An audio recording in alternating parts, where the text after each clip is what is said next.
Internet of things में first internet जो कि एक टर्म यूज की गई है। तो क्या हुआ था कि फर्स्ट जो पहले बंदे थे जो कम्युनिकेशन के लिए जो जरिया था ना वो इंटरनेट का था, जिससे हम क्या करते थे कहीं भी ग्लोबली आप एक दूसरे से कम्युनिकेट कर सकते थे और डाटा भी ट्रांसफर कर सकते थे। तो इधर और इम्प्रूवमेंट टेक्नोलॉजी टेक्नोलॉजी में की गई तो क्या सोचा कि अगर हम यही चीज़ें अपनी डेली लाइफ में ले आए थिंग इंटरनेट को, तो वो बहुत ज़्यादा हेल्पफुल होगा हमारे लिए। तो इसी तरह एक टर्म फिर आई इंटरनेट ऑफ थिंग्स की। तो इसमें क्या हुआ कि वो इंटरनेट थिंग्स को इंटरनेट प्रोवाइड किया गया कैसे, एक फिजिकली ऑब्जेक्ट, जैसे कि अगर हम एग्जांपल लें अपने होम अप्लायंसेस की, तो इसमें क्या होता है कि एक आईपी असाइन कर दिया जाता है उस डिवाइस को, और साथ में आईपी असाइन कर दिया जाता है और मोबाइल डिवाइसेस से जिसमें इंटरनेट इनेबल है उसके जरिए हम इनको कंट्रोल कर लेते हैं इस इन डिवाइसेस को। तो अगर हम स्लाइड में देख लेते हैं तो इधर यही लिखा हुआ है कि क्या करते हैं कि हम जो भी फिजिकल ऑब्जेक्ट है जिसको हमने इंटरनेट ऑफ थिंग्स में लाना है, तो क्या करेंगे हम उसको एक आईपी एड्रेस दे देंगे। एड्रेस देने का मकसद ये है कि उस आईपी एड्रेस के जरिए हम उस इंटरनेट जो कनेक्शन है जो कि हमारे पास इनेबल होगा स्मार्टफोन में, तो उस आईपी की वजह से ही हम उसको कंट्रोल कर सकेंगे। तो अगर हम सिंपल वर्ड्स में कहेंगे तो इंटरनेट ऑफ थिंग्स में क्या होता है कि हम फिजिकल ऑब्जेक्ट्स को अपने मोबाइल फोन से एक्सेस करते हैं, किस के जरिए, इंटरनेट के जरिए। तो ये तीन टर्म बहुत जरूरी है कि फर्स्ट जो इसको आईपी एड्रेस जो होगा वो इंटरनेट की जरूरत होगी, और उस डिवाइसेस में जिसके जरिए हमें इसे एक्सेस करना है, और वो ऑब्जेक्ट, ठीक है। इसको हम मशीन टू मशीन भी कहते हैं, स्काई नेट और इंटरनेट ऑफ थिंग्स। इसके मेजर तीन कंपोनेंट्स हैं जो कि एक स्मार्ट, अगर वो इंटरनेट थिंग्स है तो उसमें तीन ये कंपोनेंट बहुत जरूरी है। अगर एक भी मिस होगा तो वो इंटरनेट ऑफ थिंग्स में नहीं आएगा। तो वो क्या है, एक फर्स्ट आ जाता है सेंसर है, सेकंड कनेक्टिविटी है, और थर्ड है पीपल एंड प्रोसेस। सेंसर क्या है कि सेंसर सेंस करेगा कि किस चीज, उस चीज को क्या रिस्पॉन्स करना है। तो वो रिस्पॉन्स कैसे देगा, अगर वो किसी के साथ उसका कनेक्शन इनेबल होगा। तो वो कनेक्शन, कनेक्टिविटी क्या है, कनेक्शन है जो कि इंटरनेट कनेक्शन हम किसी डिवाइस का है, तो वो सेंसर को जब वो रिस्पॉन्स करना है ना, तो वो उसको एक कनेक्शन के जरिए वो कोई दिया जाएगा डाटा, और उसके सेंसर उसकी आउटपुट देगा। तो पीपल एंड प्रोसेस क्या है कि जो डिवाइसेस हैं, स्मार्टफोन है, वो प्रोसेस, यहाँ अगर कोई इंसान जो उसमें बता रहा है कि इसने क्या करना है, तो वो इंटरनेट के जब वो अपना इनपुट देगा तो वो कनेक्टिविटी इंटरनेट कनेक्शन के जरिए जाएगा सेंसर के पास, और सेंसर क्या आउटपुट देगा। अगर इसमें ना इंटरनेट कनेक्शन ना हो तो सेंसर को कोई पता नहीं, वो सेंस नहीं कर सकेगा और ना ही उसका रिस्पॉन्स आएगा। तो ये मेजर तीन कंपोनेंट उस इंटरनेट ऑफ थिंग्स में जरूरी है। उसके बाद आ जाता है कि आईओटी जरूरत ही क्यों पड़ी हमें। तो क्या होगा कि अगर हम इसको देखें तो पहले क्या होता है कि हम अगर इंटरनेट ऑफ थिंग्स के बगैर अगर इंडस्ट्री में है तो अगर कोई भी काम है तो हमें खुद जाके वहां करना पड़ता है। कोई भी अगर कोई भी खराबी आ जाती है या लाइट्स अगर शाम को आ जाते हैं एम्प्लॉयज और ऑन है, तो वो क्या होगा कि फिजिकल फिर हमें जाना पड़ेगा और वहां जाके देखना पड़ेगा। पर क्या होगा कि आईओटी के जरिए जब हम उसको उस डिवाइस को एम्बेड कर लेंगे इंटरनेट ऑफ थिंग्स में, तो हम उसको डायनामिकली कंट्रोल कर सकते हैं। मतलब वो device of internet of things है तो हम अपने स्मार्टफोन से उसको कंट्रोल करेंगे, और फिर ऐसे ही हम अपनी डेली लाइफ में जैसे होम अप्लायंसेज हैं उनको भी इसी तरह जो है कंट्रोल कर सकते हैं। इससे हमारी क्या होगा कि जो यूटिलाइजेशन है रेशो की वो बहुत ज़्यादा काम इम्प्रूव हो जाएगी, और हमारे रिसोर्सेज जो है वेस्ट नहीं होंगे। आगे आ जाता है integrating human resources and physical system, flexible configuration और यूनिवर्सल इंटर नेटवर्किंग। आईओटी का स्कोप अभी मैंने बताया क्या है, इसमें क्या है कि इंटरनेट ऑफ थिंग्स जो है ना, अगर उनको उन्होंने काम करना है मोबाइल डिवाइसेस से, तो उसको पहले क्या करना होगा, इसको एक डिवाइस को उस इंटरनेट में सिस्टम में एम्बेड करना पड़ेगा। जब वो डिवाइस, अगर कोई भी डिवाइस है उसको जब एम्बेड कर दिया तो क्या हुआ कि अब वो डिजिटली उसको हम रिप्रेजेंट कर सकते हैं। ठीक है, जो डिजिटली अगर रिप्रेजेंट है तो हम उसको कहीं से भी एक्सेस कर सकते हैं। जैसे होम अप्लायंसेज हैं या, तो उनको क्या है कि अगर कोई हमारी घर नहीं है तो हम अपने कहीं भी बाहर से उन अप्लायंसेस को यूज कंट्रोल कर सकते हैं, और वहां से कंट्रोल करके एक्सेस कर सकते हैं वहां से। आगे आ जाता है कॉर्पोरेट एस्पेक्ट। इसमें क्या है कि इंटरनेट ऑफ थिंग्स अब ज़रूरी नहीं है कि अब हम होम अप्लाइंसेस के लिए यूज़ हों, इनको अब इंडस्ट्री भी यूज़ कर रही है अपने मकामों के लिए, जैसे कि वो अपने एनालिटिक्स को इम्प्रूव कर रही हैं और सिक्योरिटी को इम्प्रूव कर रही हैं, क्योंकि वो अपना बेटर रिजल्ट देना चाहती हैं। इसी तरह जो बिजनेस हैं यूटिलिटीज़ के, ऑयल के, गैस के, या डिफरेंट सेक्टर्स हैं, जैसे रिटेल सेक्टर्स है, ट्रांसपोर्टेशन है, तो इसमें भी ये हमें बहुत ज़्यादा बेनिफिट दे रही है। हमें किसी भी उसमें एम्प्लॉय की ज़रूरत नहीं पड़ती, एक एज ए हम खुद ही चीज़ों को अपने स्मार्टफोन से कंट्रोल कर लेते हैं। सबसे पहले तो मैं ये बताना चाहूँगा कि जो IoT या इंटरनेट ऑफ थिंग्स वो किस तरह से हेल्पफुल साबित होती हैं किसी भी चीज़ के लिए। सबसे पहले अगर हम ऑर्गेनाइजेशंस की बात करें तो ऑर्गेनाइजेशंस में जो उनकी एसेट यूटिलाइजेशंस होती हैं, जो प्रोडक्टिविटी होती है ऑर्गेनाइजेशंस की, तो IoT प्लेटफॉर्म उनकी कॉस्ट रिड्यूस में बहुत ज़्यादा उनकी हेल्प करते हैं। जो इंटरनेट ऑफ थिंग्स होती हैं ऑर्गेनाइजेशंस को इस तरह से बहुत मुनाफा देती हैं। तो जो इंटरनेट ऑफ थिंग्स में चीज़ें होती हैं या इंटरनेट ऑफ थिंग्स में जो डाटा होता है, जो ट्रांसफ़र होता है, तो उसकी जो ग्रोथ है ना, वो बेसिकली उसके लिए एक कनेक्शन जो है वो स्टैब्लिश करना बहुत ज़रूरी है। सो अगर हम पीपल्स की बात करें या बिजनेसेस की बात करें तो उनके लिए इंटरनेट ऑफ थिंग एक बहुत प्रॉफिटेबल है न्यू इन्वेंशंस क्रिएट करने के लिए, इसके साथ न्यू डिवाइसेस क्रिएट करने के लिए, नए आइडियाज़ इन्वेंट करने के लिए। तो जैसे कि इंटरनेट ऑफ थिंग्स की जब इजाद हुई तो उस वक्त तो एक ह्यूमन से इंटरेक्ट करता था, कम्युनिकेशन करता था, तो लेकिन आहिस्ता आहिस्ता इसको इंटरनेट को बाकी चीज़ उस पर भी अप्लाई किया गया। डिवाइसेस के जितनी भी डिवाइसेस पे जो इलेक्ट्रॉनिक डिवाइसेस थी उन पे अप्लाई किया गया, तो इसकी डिमांड दिन ब दिन बढ़ती गई, इसकी वैल्यू दिन ब दिन इंक्रीज होती गई।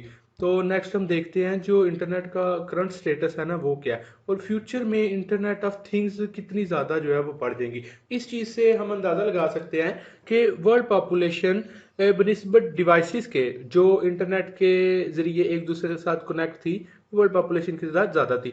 लेकिन 2020 में हमें क्या देखने को मिलता है कि जो डिवाइसेस हैं इंटरनेट के साथ जो कनेक्ट है, न्यू आइडियाज़ और इन्वेंशंस के ज़रिए मोर से मोर होती गई, और 2020 में देख सकते हैं कि 50 बिलियंस डिवाइसेस जो इंटरनेट के साथ कनेक्ट हैं, जो हमें बहुत ज़्यादा जो है वो मुनाफा बख्श रही हैं। जबकि अगर हम वर्ल्ड पॉपुलेशन की बात करें तो वो जस्ट 7.6 बिलियन वर्ल्ड पॉपुलेशन जो एक इंटरनेट के साथ कनेक्ट है।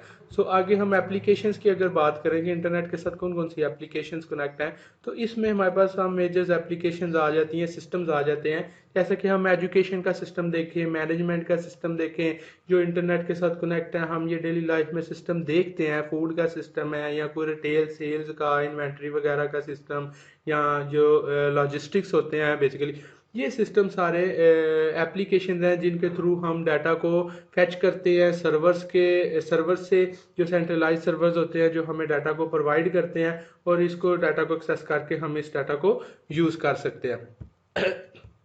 उसके बाद एक डायग्राम प्रोवाइड किया है, बेसिकली इमेज है कि बताया गया है कि जो इंटरनेट ऑफ थिंग्स हैं उनकी वैल्यूज़ के बारे में, कि इसमें बेसिकली हम देख सकते हैं कि इंटरनेट ऑफ थिंग्स का स्कोप कहाँ पर है।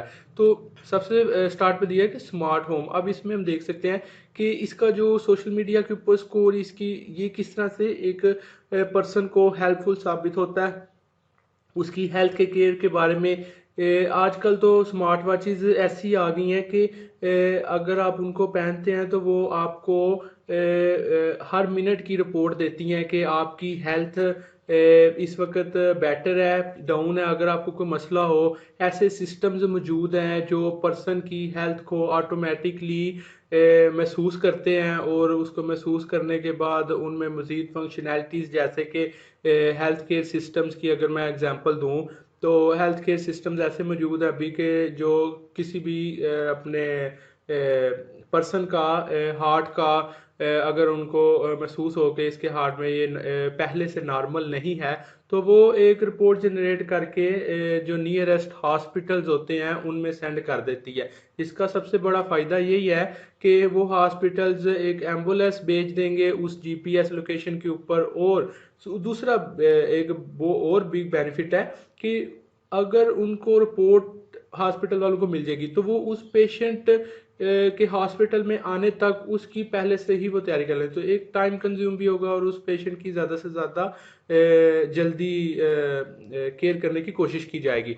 सो उसके बाद अगर हम आए तो चैलेंजेस की बात करते हैं कि आईओटी जैसे दिन ब दिन बढ़ती जा रही है, तो इसके साथ साथ इसके चैलेंजेस भी बहुत ज़्यादा बढ़ते जा रहे हैं। इसमें सबसे बड़ा चैलेंज आता है स्केलेबिलिटी का। स्केलेबिलिटी क्या होती है बेसिकली कि अगर हम बात करते हैं किसी वेबसाइट की जिसके ऊपर, उस वेबसाइट के ऊपर बहुत सारे कस्टमर्स लॉगिन है और वो उनका रिकॉर्ड किसी एक डाटाबेस के पीछे स्टोर है, डाटाबेस के ऊपर स्टोर है, तो उन पर्सनस को वो पर्सन सारे एक वेबसाइट को एक्सेस कर रहे हैं एक सेंट्रलाइज्ड डाटाबेस के थ्रू, अगर मैं शॉर्टली ऐसे बात करूं तो अब क्या होगा कि पर्सन्स दिन ब दिन बढ़ते जाएंगे, डाटाबेस में वो उनका रिकॉर्ड एंटर होता जाएगा, तो स्पेस कम पड़ती जाएगी। तो ये जितनी ज़्यादा डिवाइसेस इंटरनेट ऑफ थिंग्स के साथ कनेक्ट होती जाएंगी, इंटरनेट ऑफ थिंग्स के लिए इनको मैनेज करना, इनको यूटिलाइज करना उतना ज़्यादा मुश्किल होता जाएगा।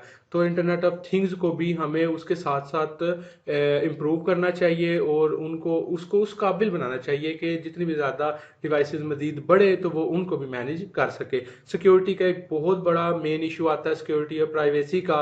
ये सेंट्रलाइज सिस्टम्स होते हैं, इनके ऊपर डाटाबेस के ऊपर रिकॉर्ड सेव होता है, हम डाटाबेसेस में से रिकॉर्ड को एक्सेस करते हैं, रिकॉर्ड एक जगह से दूसरी जगह ट्रांसफ़र होते हुए ये जो रास्ते में डाटे को फैच किया जाता है हैकर्स के थ्रू, उसको एनालाइज किया जाता है। ये सिक्योरिटी का बहुत बड़ा, सिक्योरिटी पे इतना ज़्यादा काम हो रहा है आईओटी की ब्लॉकचेन के थ्रू भी बहुत ज़्यादा रिसर्च हो रही है सिक्योरिटी के ऊपर कि हम इसको किस तरह से सिक्योर करें, एक सेंट्रलाइज सिस्टम को ख़त्म करें। बेसिकली हमारी जो नेक्स्ट आने वाली टेक्नोलॉजी है वो सारी ब्लॉकचेन के ऊपर बेसिकली बेस्ड होगी। ये जो सेंट्रलाइज सिस्टम है ये हमारी सिक्योरिटी का बहुत नुकसान देता है। हमारे जो डाटा है वो इन सर्वर्स के ऊपर सेफ हैं, लेकिन हमें ट्रस्ट नहीं है उन सर्वर्स के ऊपर हमारा डाटा एक इनसिक्योर प्लेटफॉर्म्स के ऊपर भी भेजा जा सकता है, बल्कि भेजा जा रहा है। तो इसके अलावा और बहुत सारी प्रॉब्लम्स आती हैं। टेक्निकल रिक्वायरमेंट्स की काफ़ी एक फेमस प्रॉब्लम है, या टेक्नोलॉजिकल स्टैंडर्डाइजेशन की भी प्रॉब्लम आती है इसमें फेस करने के लिए, और सॉफ्टवेयर कम्प्लेक्सिटी की के। उसके बाद हम अगर लास्ट पे बात करें तो इन चैलेंजेस के सॉल्यूशंस भी कुछ प्रोवाइड किए गए हैं, जैसा कि जो कंपैटिबिलिटी के इश्यूज हैं इनको ओवरकम करना सबसे मेन मकसद है। लेकिन जो उभरती हुई बहुत सारी कंपनीज हैं जो इंटरऑपरेबिलिटी को इंक्रीज करती हैं ओपन सोर्स डेवलपमेंट के थ्रू, मतलब कि इनके जो जैसे वेबसाइट्स ओपन सोर्स सर्वर्स के थ्रू आपस में कम्युनिकेट करवाती हैं, तो इसी वजह से जो है इस इशू को आईओटी में इम्प्रूवमेंट के साथ साथ इस कमी को भी पूरा किया जा सकता है। सो जो गवर्नमेंट्स हैं उनको चाहिए कि वो उन इंडस्ट्रीज़ को उन्हें सिक्योर करें, उन सब ऑर्गेनाइजेशन को सिक्योर करें, ताकि वो डाटा को किसी गैर मुतलका वेबसाइट्स के ऊपर अपलोड ना करें। उस डाटा को हमारे सिक्योर होना चाहिए, एक ट्रस्ट पैदा होना चाहिए। तो ये जो सेंट्रलाइज्ड मैकेनिज्म के अंदर जो ट्रस्ट है ये एक बहुत कम है, लोगों के दरमियान बहुत कम है, लेकिन टेक्नोलॉजी तो काफ़ी हाई है, लेकिन ये ट्रस्ट पैदा नहीं होता। सो तीसरे नंबर पे है कि जो इंटरनेट ऑफ थिंग्स है इसको एक स्ट्रोंग ऑथेंटिकेशन मेथड्स की ज़रूरत है।